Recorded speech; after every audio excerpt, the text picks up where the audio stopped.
Hey, welcome to the world of Asilk, where we're going to learn things about the game. Now, this is more oriented to like people who just got the game or beginner stuff. But if you're more experienced and you want to stick around, then feel free to. I'm not forcing you to, but just a heads up. So anyway, what are we gonna cover in this video? We are going to go over the basics of starting a city and how to get a good foundation going in order to help you in the future or in the later stages of your city. So as you can see in the gameplay footage in the screen right now, I'm creating a lot of dirt roads. And why am I creating dirt roads?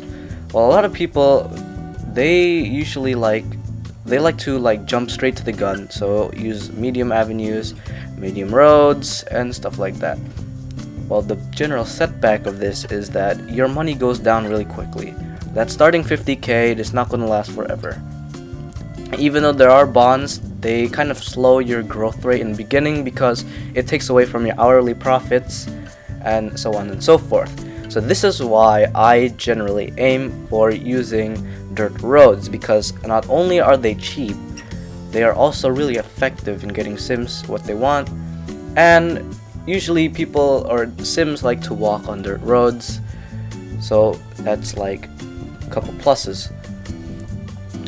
Also, since they're cheaper, you're also able to create a lot of dirt roads, meaning you can zone more RCI, and that in turn gives you more hourly rates per hour. So in the beginning here, once you get your town hall going, which I don't build one because I already have regional town halls and all the modules already built, but usually what you want to aim for is the Department of Finance. And why you want to do this is because so you can set taxes. Now, taxes are important because you can boost your hourly rates per hour.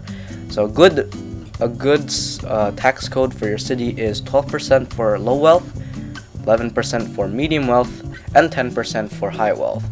This number is like the maximum you can go before the Sims start complaining. So anything higher than that, then people will start leaving and complaining and stuff like that, which is generally not very good. So this is the tax code you want to stick to at all times, unless you're trying to get really quick development. Then you might want to drop some taxes, but for the most part, I don't see why you wouldn't use this tax code, because it gives you the most hourly rate per hour. Now, aside from taxes, then you can also not build services. So in this gameplay, I don't build fire, police, or clinics, but you can see I build a school. This is because I already have power and water. I buy them from other cities, so I have the extra hourly profit to build something else, so that's why I build a school. Schools are generally important because they reduce crime, they reduce everything. They're a general all around, they're a good investment to make. But if you don't have enough money for school, then you don't have to build one, I guess. But the reason why I don't build services is because it chips away at your hourly rates. You want to try to get that as high as possible. As you can see in the video right now, I reached 10k in hourly rate, and that is just fantastic for a beginner, starting off a city, because with more money you can do more things. You can zone, you can build roads, you can build services. Usually what people have, they run into the trouble people run into is that they spend all their money, their starting cash, their 50k on roads, and that doesn't leave any room for stuff like power, water, services, civics, etc., etc. So that is why building in a stable economic beginning is important. Also, if you have any ore or any coal in your city, there's no reason why you should just leave that in the ground untapped. So basically, if you have ore, then mine it, because that's also another way you can earn income in the beginning stages, which can help you later on. The same deal as such. Now, after you've let it run for quite a while, you're gonna like build up a pretty healthy stack of money. So as you can see, I'm at the 200,000 mark. This is like about the point where you want to start building roads, but then again, if you want to like zone the whole city at once and build all the roads at once, then you might want to aim for something like 1 million, 2 million simoleons, which is not really hard to get. It's considering you're making 10k, 12k an hour. But yeah. So one problem you would have if you don't have any services is that everyone is going to burn, because lots of people, you know, Sims, they're not the brightest of people. So they like to set themselves on fire a lot, and they set their neighbors on fire. So yeah, be mindful of that. You're gonna have a lot of abandoned houses for sure in the beginning stages, because you don't have these services to, you know, do anything. So now that I have a good economic foundation, you can see that I'm laying down my roadworks, you know, one by one. And this is another thing I want to bring up. Like, a grid styles do work, but you tend to want to aim for more creative layouts. I mean, efficiency is good. If you're going for the efficient route, then you could build a grid. I'm not stopping you for doing that, but if you want to make a more eye-appealing city, then, you know, you could go wild with it. Let your imagination soar.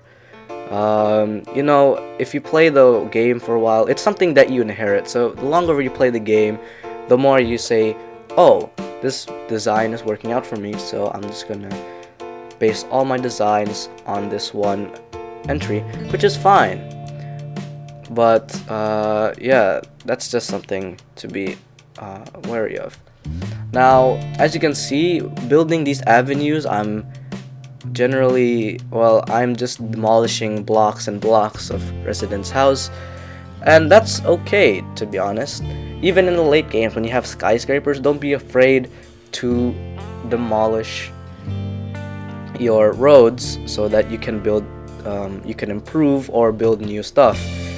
A lot of people, what they do is that they have all these skyscrapers. They're like, oh yeah, I'm set, and then they have like a gigantic traffic problem, and it could be easily fixed if they demolish this road, which had like a bunch of skyscrapers on it, but they don't want to because they have skyscrapers. So don't be afraid to like demolish all your roads and stuff like that. Now, when you get on to the later stages, you're gonna have some money, and for services, when you do start building services, instead of having like one clinic with like all the upgrades, you should probably try to spread them out. So like, instead of one clinic, maybe you'll have multiple clinics, but they're not all gonna be maxed out, of course. Just one clinic here, one clinic there. And what that does is that instead of like, let's say you have a fire in the city, instead of dispatching from that one fire station that might have a lot of traffic in it, you could dispatch from a nearest fire station, which will get to the fire sooner and will get the problem done. So anyway, as you can see, here's the city in the end. I'm losing money because of these dang net mega towers. They're kind of buggy because everyone just decided to move out for some reason. I have no idea why. So that is why you're seeing such a bad income. But without the mega towers, I would have been doing fine. So anyway, guys, clip ended there. Anyway, guys, if you guys found that helpful, then please leave a like, subscribe, and comment. And I'll see you guys next time.